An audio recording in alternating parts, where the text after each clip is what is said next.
If you ever pay for something with your phone, transfer money using an app, or check your bank statement online, then you are already part of a multi-billion-dollar industry. It's called fintech and it's changing economies around the world.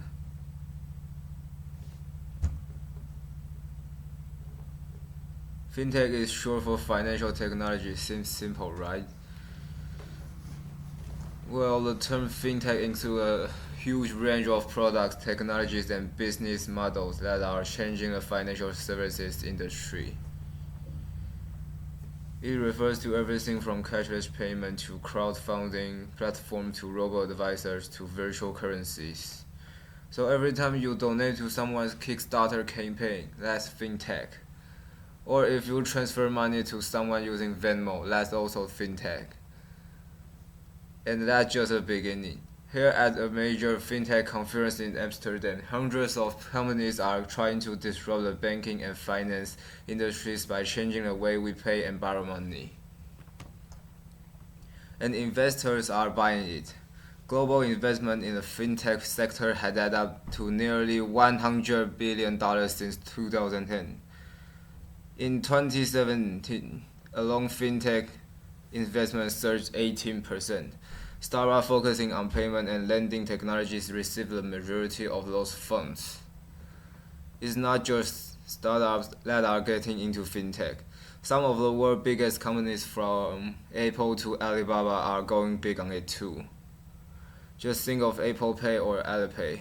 One reason for all of this investment, consumers are adapting fintech fast.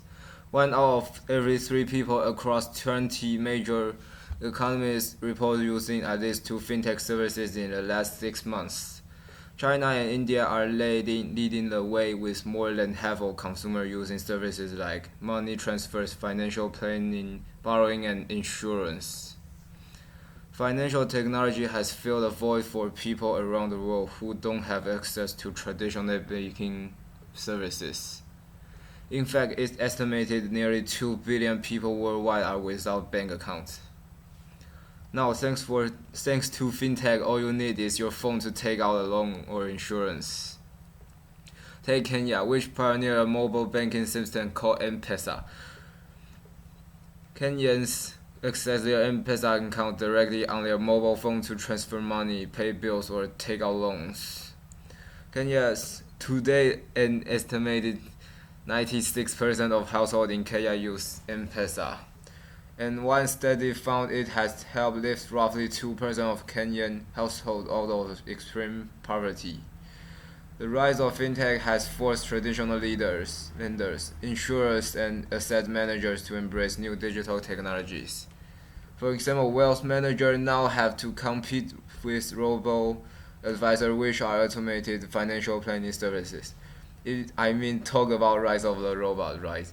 Thanks to high-tech algorithms, these services are available 24/7 and can be more affordable than traditional asset managers. That helps explain why some robo-advisors already have billions of dollars under management. Like any growing industry, fintech isn't without risks. And some regulators have struggled to keep up with the fast pace of innovation.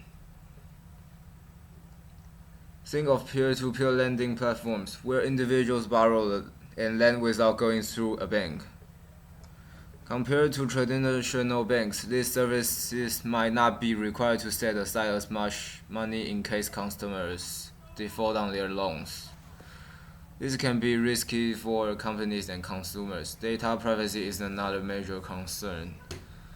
And as more financial services go digital, cyber attacks become a bigger risk. The challenges facing financial technology are likely to grow as more businesses go digital. But for many of the companies and consumers here, fintech is more than a buzzword. It's a big business opportunity.